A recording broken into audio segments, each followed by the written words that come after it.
Hablamos de Internet como esa revolucionaria tecnología que nos permite ver el mundo entero sin salir de casa. Pero ¿es revolucionario algo que ya se podía hacer hace cientos de años? Los libros nos han transportado a todos los rincones del mundo, a lugares regidos por otras leyes de la física, a otros planetas y hasta espacios interiores, espirituales o paranormales. Quienes escriben ni siquiera tienen que haber salido de casa para imaginarlo.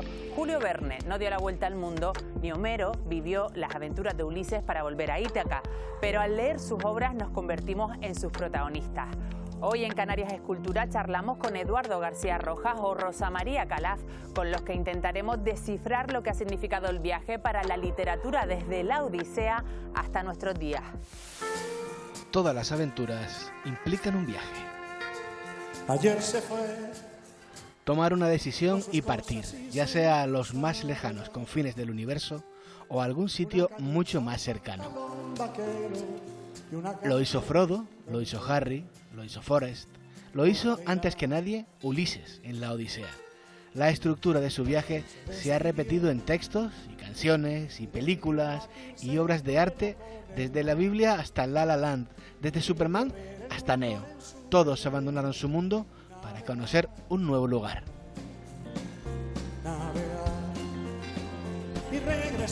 Y regresaron. Todos regresaron distintos, cambiados por el viaje. Más viejos, más sabios, más cansados, protagonistas de sus propias aventuras por el mundo o por su propio interior. Todas las aventuras implican un viaje. Todos los viajes son diferentes. Eduardo García Rojas, bienvenido a Canarias Escultura. Muchas gracias. El relato épico de la Odisea impregna toda la cultura hasta nuestros días. ¿Crees que el viaje es la base de la producción cultural occidental? El viaje es gran parte de la producción cultural occidental y yo diría que prácticamente aparece en los originales de la literatura. Tú has citado la Odisea de Homero, pero que también tenemos un gran libro de literatura española, un libro universal que es El Quijote, que bien entendido también es una novela de viajes, ¿no? Lo que resulta interesante y sobre todo se manifiesta en este festival que es Periplo, el Festival Internacional de Literatura de Viajes y Aventuras, es que el viaje, además de desplazarnos, además de hacer turismo, además de interesarnos por otras culturas, el viaje también significa, que es lo más interesante que yo creo que recoge este festival y el tipo de literatura que trata específicamente sobre el viaje, que yo diría que es toda, es sobre todo el viaje interior que sufrimos nosotros los protagonistas cuando iniciamos y cuando regresamos del viaje, porque es verdad que cuando iniciamos un viaje, cuando regresamos ya no volvemos a ser los mismos, ¿no?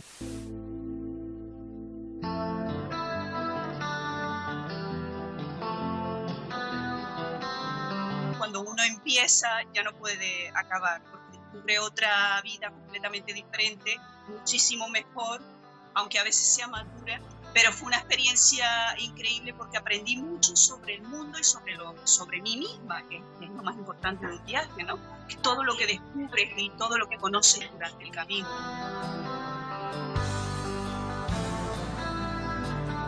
Y voy a seguir en esto porque yo creo que es maravilloso y creo que es aquello por lo que yo estudié periodismo, ¿no? Yo sabía que yo quería viajar y quería conocer el mundo y es lo que estoy haciendo ahora y ya no lo voy a dejar.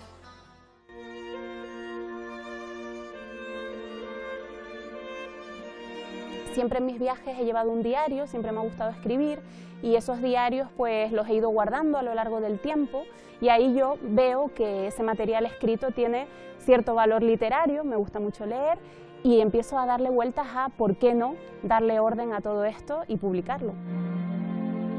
Cuento un viaje que duró un año aproximadamente. Salgo de Gran Canaria, del puerto deportivo de Las Palmas, y finalmente crucé, nunca llegué al Caribe, que es donde yo quería ir, sino a Brasil.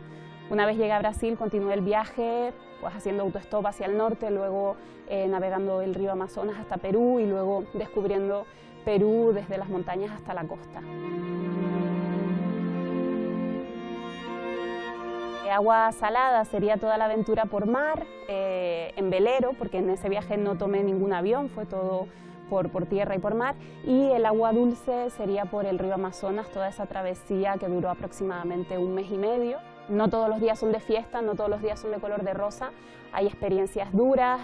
Siendo mujer que viaja sola todavía en este planeta, tenemos grandes dificultades. Darte cuenta que estés donde estés, hayas nacido donde hayas nacido, todas las personas alrededor del mundo somos iguales en el sentido más universal, en el sentido de que todos queremos enamorarnos, todos queremos que a nuestros hijos les vaya bien en la vida, todos queremos que haya paz y que no haya guerra. Y todos esos valores nos hacen iguales y nos hacen humanos y nos hacen acercarnos los unos a los otros. Eso es algo que se aprende viajando. ¿El viaje es también la búsqueda? Sí, sin duda alguna. El viaje, si no hay búsqueda, no es viaje. Y eso lo vemos, volviendo otra vez al terreno literario, tiene que haber siempre un principio y un fin, ¿no?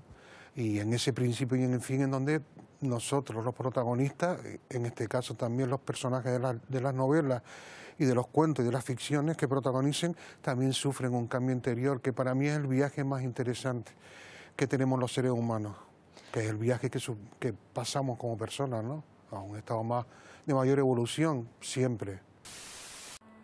A lo largo de la historia, el relato de la Odisea atribuido a Homero se ha especializado en la figura del héroe. Eso hace que los personajes femeninos hayan llegado al siglo XXI lleno de estereotipos maniqueos, o muy santas o brujas. Pero ¿realmente fueron descritas así en el poema original?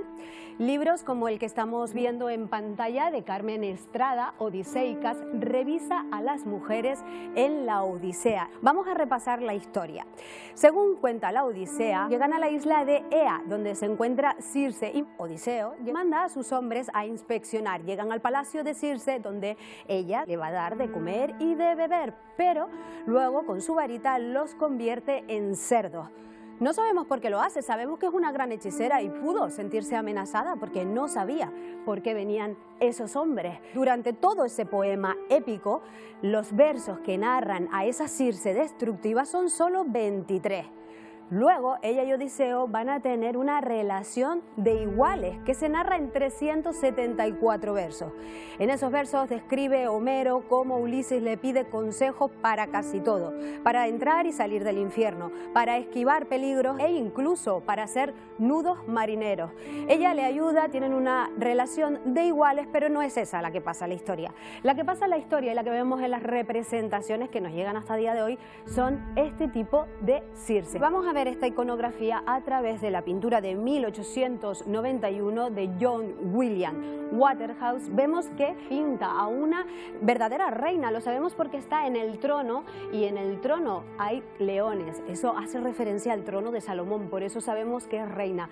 Si vemos también en el suelo hay pintados cerdos, haciendo alusión a que ha convertido ya en cerdos a esos marineros. Y también vemos que hay flores, esas son plantas medicinales. Y además en el espejo se puede ver la figura de Odiseo a punto de desenvainar la espada y también del barco. Por mediación de Hermes, ella devuelve a los marineros que convirtió en cerdos a la forma original, además más fuertes y más jóvenes. Sin embargo, este pintor la va a retratar a Circe en diferentes ocasiones, pero siempre haciendo hincapié en una mujer malvada o solitaria, que no es como la que se relata en la Odisea.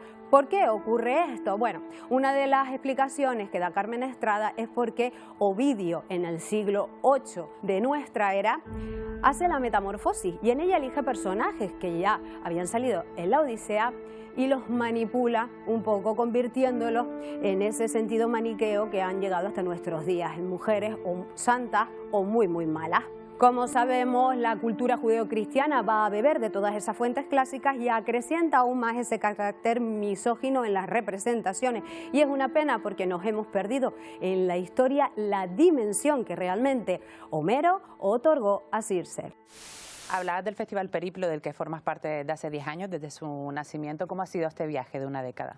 Ha sido una década apasionante. Periplo es, para mí, conozco bastantes festivales literarios, sobre todo, es un festival muy especial. Es un festival que además, como bien dice, he conocido desde el minuto 1 hasta la última edición que fue el pasado mes de octubre. Y realmente del festival ha ido creciendo año tras año. También, pero como todo viaje, estas cosas son inevitables, se nos han ido muchos amigos por el camino. entre otros un magnífico reportero y un magnífico periodista y un magnífico escritor como fue Javier Reverte, y un magnífico amigo, un magnífico escritor como fue Antonio Lozano, que fueron dos compañeros que estuvieron en la singladura de Peripo hasta hace relativamente 3 o 4 años. Su ausencia se nota, pero es verdad que el festival, por otro lado, ha ido por otros senderos que estoy seguro, como bien dije en la presentación de la edición de este año, que ellos dos, Javier y Antonio, en algún lugar del cielo, quiero pensar, estarán sentados en primera fila esperando ya la 11ª edición del Festival Periplo, que espero que se celebre el año que viene, también en el mes de octubre.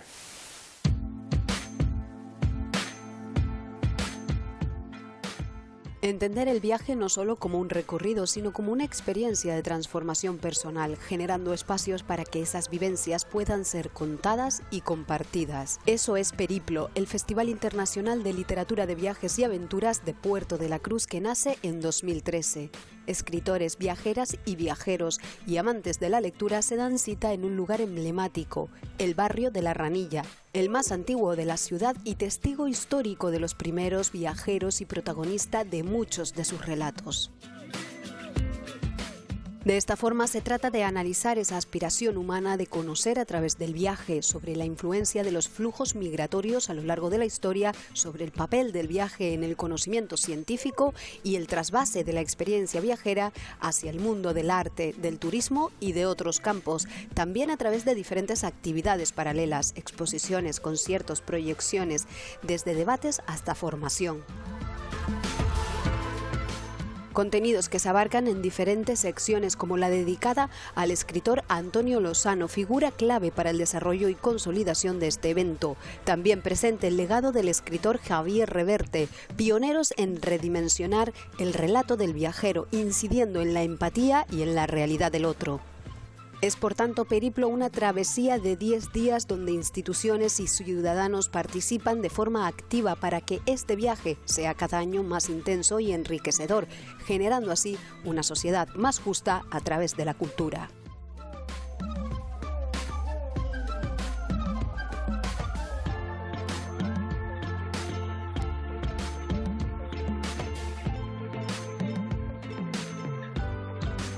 Has nombrado periodistas que participan mucho en este festival, porque tal vez cuando pensamos en el viaje de aventuras, en la literatura de aventuras, pues empezamos en esto, ¿no? En exploradores, navegantes, aventureros, que a día de hoy esa figura así tal cual pues tal vez no exista, o podemos hacer un símil con los periodistas, con el corresponsal.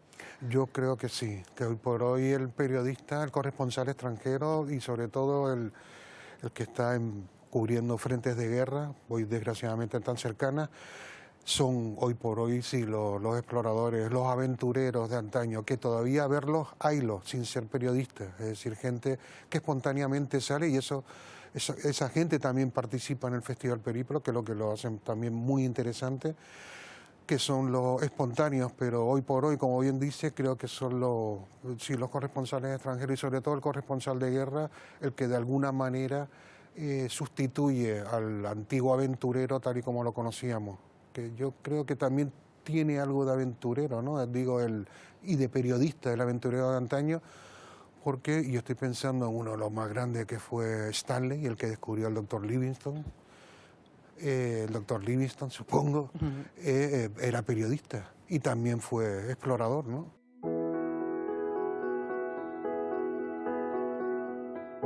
La literatura, lógicamente, puede ficcionar, el periodismo nunca puede ficcionar, pero sin embargo el periodismo bebe de la forma de relatar. O sea, creo que he hecho un tipo de periodismo que he intentado que fuera muy narrativo, ¿no? Y que fuera muy descriptivo, y tenía la extraordinaria ventaja de poder trabajar con la imagen, pero la imagen realmente, eso se dice, vale 1000 palabras. A veces sí, pero a veces no. Esa explicación de lo que hay alrededor de esa imagen, ¿no? Y de dónde viene esa imagen y a dónde va, eso es lo que me parece fundamental en el periodismo. si me ha tocado cubrir conflictos y guerras, porque en la zona donde estaba como corresponsal pues sucedían. Bueno, pues son situaciones límite, pero yo creo que cualquier información que tiene pues como centro, ¿no?, las personas en sus momentos trágicos y en sus momentos alegres y en sus momentos justos y sus momentos injustos, son los que hacen que comprendamos el mundo.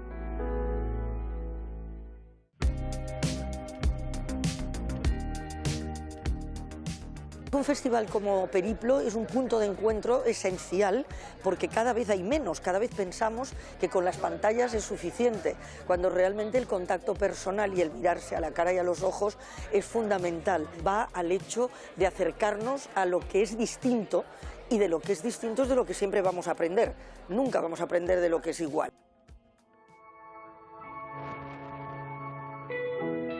Bueno, siendo mujer todo siempre es más difícil en los ámbitos que se consideran masculinos, que son prácticamente todos, y eso era así cuando empecé, en el año 70, y lo sigue siendo ahora. Afortunadamente las cosas han cambiado mucho, pero el imaginario no ha cambiado tanto. El hecho de, como periodista mujer, poder entrar en el ámbito femenino a la hora de contar una historia es esencial, porque donde está la historia es donde está la vida, es donde está lo cotidiano. Bueno, pues eso te permite conocer el panorama completo. Es decir, cuando puedes entrar en el ámbito femenino y profundizar ahí, si se habla y se informa, como se ha venido haciendo y todavía se hace, desde un modelo androcéntrico, que solo hay la mirada masculina, estamos contando la mitad del mundo, ¿no? Y el mundo es de todos. Hay un refrán que se repite en muchos lugares, que dice que el látigo contra la mujer es el látigo contra los pueblos. Es decir, que un pueblo no avanza si no avanzan las mujeres.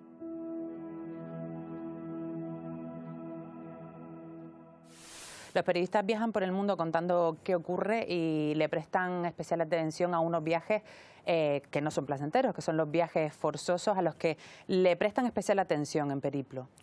Hay una parte del festival que se dedica de alguna manera específicamente al periodismo, y al periodismo sobre todo con conciencia, del que se preocupa del fenómeno de la inmigración, del que se preocupa de la diferencia que en este país en los últimos tiempos determinadas capas está sintiendo hacia el otro, y creo que esa aportación es muy necesaria. De hecho, el año pasado hubo una exposición en la calle de fotografías de inmigrantes de las raíces que aparecieron cercenadas por el cuello. El ayuntamiento respondió muy rápido, se condenó ese acto de xenofobia insólito en una ciudad como el Puerto de la Cruz, que es abierta y muy solidaria con todo el mundo. Y este año se volvió a responder de una manera realmente emocionante, porque a raíz de estas fotografías, además la exposición se llama Las Raíces porque cogían inmigrantes que habían estado en el centro de las Raíces en Tenerife, fue interesante porque fueron los niños del Colegio Tomás Iriarte los primeros que empezaron a poner nota en esas fotos cercenadas, mutiladas, de apoyo a los chicos, a los inmigrantes que estaban, ¿no? Y la directora de la Coral Reyes Barlet se le ocurrió pues sacar una canción que se llama Personas Arcoíris, que se estrenó precisamente en la edición de este año, y que a mí y a todos los que estuvimos viendo ese vídeo nos puso los pelos de punta, porque realmente es un temazo. Creo que Periplo consigue una cosa que es difícil, y es la de aunar en un mismo espacio cultura, periodismo, viaje, literatura, y además conjugar el viaje de placer, el disfrute de viajar, con la narrativa de los viajes forzosos, de las migraciones, de los refugiados, que son muy duros, ¿no?, en sí mismos.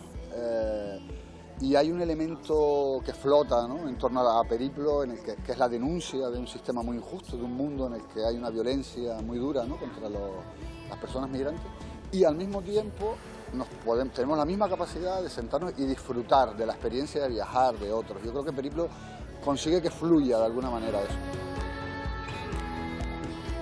El festival se apuesta por una visión del viaje mucho más enriquecedora, la que enriquece el corazón y la que enriquece la mente, la que ayuda a entender por qué pasan cosas en otras partes del mundo, y la que inspira también a seguir viajando para ser mejores. Muchos periodistas acabamos intentando escribir para utilizar otros formatos, para llegar a otro público, hacemos libros, hacemos documentales, participamos en obras de teatro y yo creo que es un poco el reto. También creo que es un reto para los escritores y para los creadores culturales meterse en los debates públicos, como por ejemplo entender las migraciones y apostar por hacer obras, libros, etcétera, etcétera, que desde la ficción, desde el teatro, desde la dramaturgia ayuden a explicar todo lo que está pasando. La cultura ha cambiado el mundo, siempre. La cultura mejora las sociedades, la cultura enriquece. ¿Le prestan especial atención también a los que llaman los itinerarios vitales? ¿Qué metemos en esta categoría? Un itinerario vital es un poco lo que te estaba también comentando antes, ¿no? Lo que significa el viaje de no solamente de desplazamiento, de esfuerzo físico, sino también de esfuerzo mental. Y lo que te estaba indicando que es el viaje, sobre todo interior, el proceso de transformación. El hecho de conocer nuevas culturas, nuevas personas, nos cambia como personas y yo creo que nos hace más sabios, que esto es muy interesante, ¿no? Yo creo que para viajar ni siquiera hace falta moverse realmente, ¿no? O sea, los viajes pueden llegar a ser auténticos viajes sin que haya desplazamiento físico, ¿no? Son palabras de Javier de Isusi, Premio Nacional de Cómic 2020 y uno de los autores que más ha tratado el tema del viaje. Yo viajo mucho ahora mismo, pero lo hago a través de mi obra. En El mar recordará nuestros nombres. El viaje es el de las vacunas desde España hasta América, pasando por Canarias. En Asylum, un encargo de la Comisión Española de Atención al Refugiado, el viaje es de los refugiados en diferentes épocas y países. En Transparentes, el viaje es el exilio colombiano. Es un equilibrio en el que cuentas historias intentando eso, no escatimar el dolor, no escatimar la dureza, pero a la vez que la lectura pueda ser, no sé si placentera, pero sí gustosa, ¿no? Que lo leas con ganas de seguir y hasta el final. En la obra de Isusi, los personajes recorren el mundo, nunca por placer. Hay varias conversaciones en las cuales los personajes hablan sobre la diferencia entre lo que es el turismo y lo que es el viaje, ¿no? El viaje siempre implica un viaje interno y es como que el que empieza el viaje no es el mismo que el que lo acaba, ¿no? Viajar implica salir de uno mismo. Es ese viaje que se produce cuando uno va más allá de su propio personaje, ¿no? Eso está muy presente en los viajes de Juan Sin Tierra, porque es eso, es como que es lo que pasa con el personaje que te creas. Conocer al diferente. Dos personas pueden acercarse al otro, viajar hacia el otro, cuando son capaces de ir más allá del personaje. O incluso, tal vez sobre todo, conocer a la persona en la que nos hemos convertido. En la Divina Comedia de Oscar Wilde es qué le pasa después, ¿no? Cuando ya se ha roto ese personaje totalmente, que es lo que es el naufragio de Oscar Wilde, vamos a decir, ¿no? Su naufragio, el naufragio de su personaje, pues ¿qué es lo que pasa después, ¿no? El viaje es fundamental en la obra de Javier de Isusi porque también lo es en su vida. Fue durante un largo viaje por Latinoamérica cuando decidió cambiar su carrera profesional y abandonar la arquitectura por el cómic. Fue un viaje en todos los sentidos, ¿no? De dejar que las cosas fueran sucediendo, que me fueran llamando, y fue una sorpresa continua esto de viajar con el itinerario perfectamente cerrado y sabiendo dónde vas a dormir y dónde vas a comer. Bueno, pues eso es muy difícil que eso se convierta en viaje. Estamos hablando de literatura. ¿Cómo definimos la literatura de aventura o de viaje? ¿Hay una definición realmente o podemos meterlo todo? Porque si estamos hablando de viajes interiores, de viajes forzosos, de viajes turísticos. Hombre, la literatura de viaje y de aventura son como otros géneros, literaturas muy abiertas y literaturas que tienen vasos comunicantes con otras. Y eso es lo que lo hace también, a mi modo de ver, mucho más atractiva. En Periplo este año vino un escritor, Gaby Martínez, que se ha especializado en los últimos años en ser un escritor de naturaleza, que eso en España todavía nos suena un poco, pero que es interesante porque los últimos libros de Gaby Martínez se dedican a estudiar especies animales. En el último libro son las que tenemos, recoge creo que eran 8 aquí en España, entre ellas curiosamente el lagarto gigante del hierro. y es un libro realmente interesante, pero sí él se preguntaba por qué no había más escritores de naturaleza en este país. Cuando hablamos de escritores de naturaleza también me refiero a periodistas de naturaleza. Y bueno, y siempre se nos aparece en la cabeza el nombre de esa leyenda que fue Félix Rodríguez de la Fuente, ¿no? Pero que es curioso cómo este género todavía no ha terminado de encontrar su sitio en este país, cuando ya es un género ampliamente desarrollado en Gran Bretaña, por ejemplo, ¿no?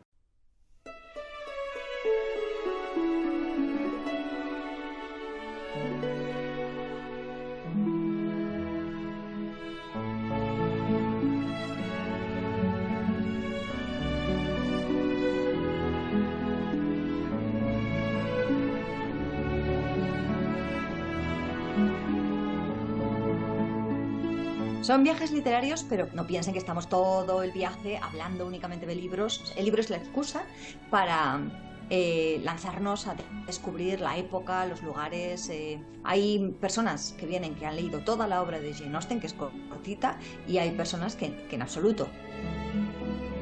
De una forma casi natural se fue configurando la idea de compartir un universo común con personas a las que les encantaba que les contáramos historias, y sobre todo un enfoque de lo que para mí es hablar de autores o hablar de escritoras muy diferente al que se tiene desde mi relación únicamente con el papel o con el ordenador.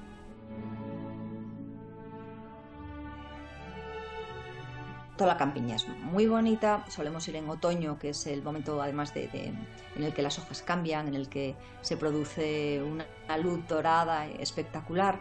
Y la impresión que tenemos es de encontrarnos, no ya solamente dentro de la novela, sino incluso dentro también de la película. Es decir, la excusa para juntarnos es esa inmersión en una experiencia, pero lo cierto es que no sabemos luego nunca por dónde salimos.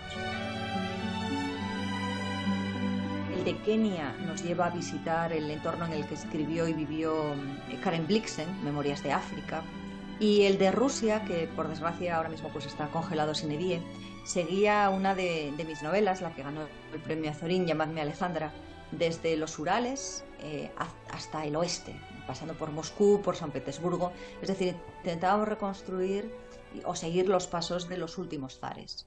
No hay mucha mitomanía, porque si algo me gusta precisamente es desmitificar, es decir, buscar cuál es la verdad por debajo de la imagen o del mito que se ha generado en torno a muchos autores, que muchas veces fueron más desgraciados o fueron más complejos o peores personas de lo que nos gustaría para nuestros ídolos, pero que acaban por resultar mucho más auténticos y, por supuesto, mucho más interesantes. Yo buscaba que los autores confirmaban aquello que yo pensaba.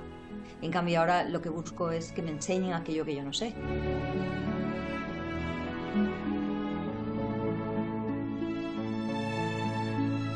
El aprendizaje que yo he tenido de las islas y de su historia mientras escribía, pero también después, cuando la volví a visitar, es algo que me enriquece enormemente y que no se compara prácticamente a ninguna otra cosa.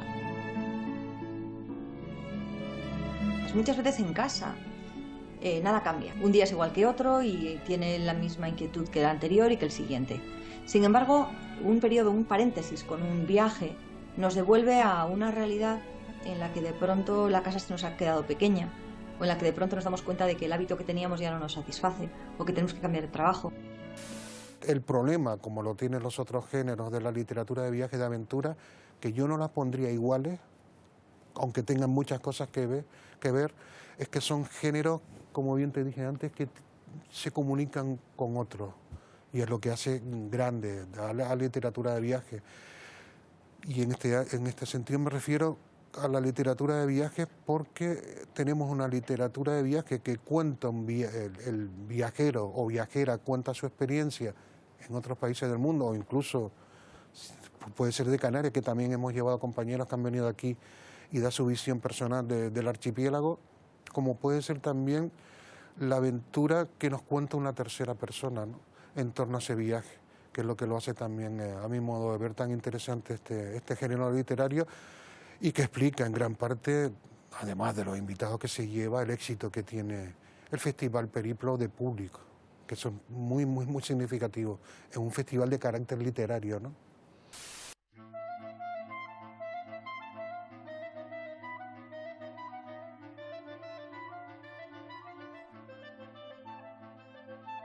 Hoy tengo la coartada perfecta para hablar de un libro multipremiado, Peste y cólera, de Patrick Deville.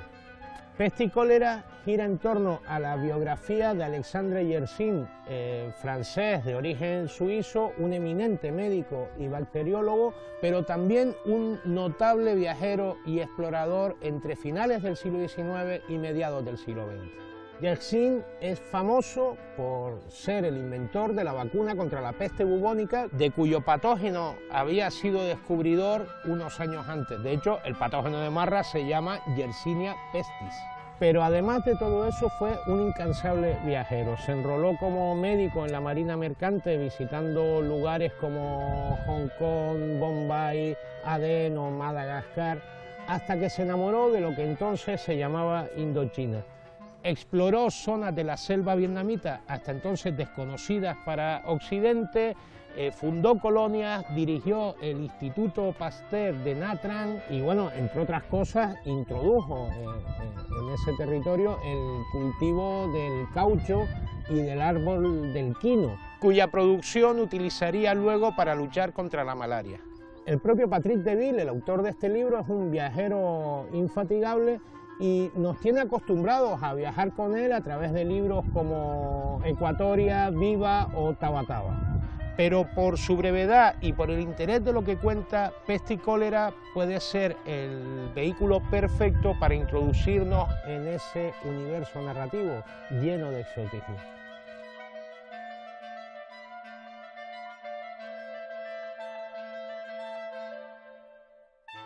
¿Nos harías dos recomendaciones, una de un libro de viajes y otro de aventuras, para quien se quiera iniciar en estos géneros? Yo de viaje recomendaría cualquier libro de Javier Reverte, que para mí fue el gran maestro y uno de los grandes renovadores de la literatura de viaje en este país, que no ha disfrutado, digamos, de demasiada buena salud hasta que irrumpe en los 80 gente como Javier. Bueno, antes estaba Manuel Eguineche, que es uno de los grandes, pero yo creo que a partir de Javier Reverte es cuando la literatura de viaje se pone de moda en este país. Y me dijiste que te recomendara uno de viaje, te recomiendo cualquier libro de Javier Reverte y de aventura.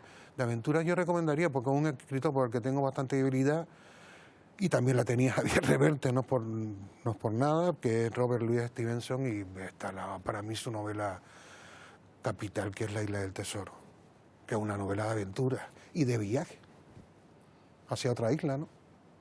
Pues, Eduardo, nos quedamos apuntadas esas recomendaciones y muchísimas gracias por atendernos. Gracias a ti, Laura, por este rato.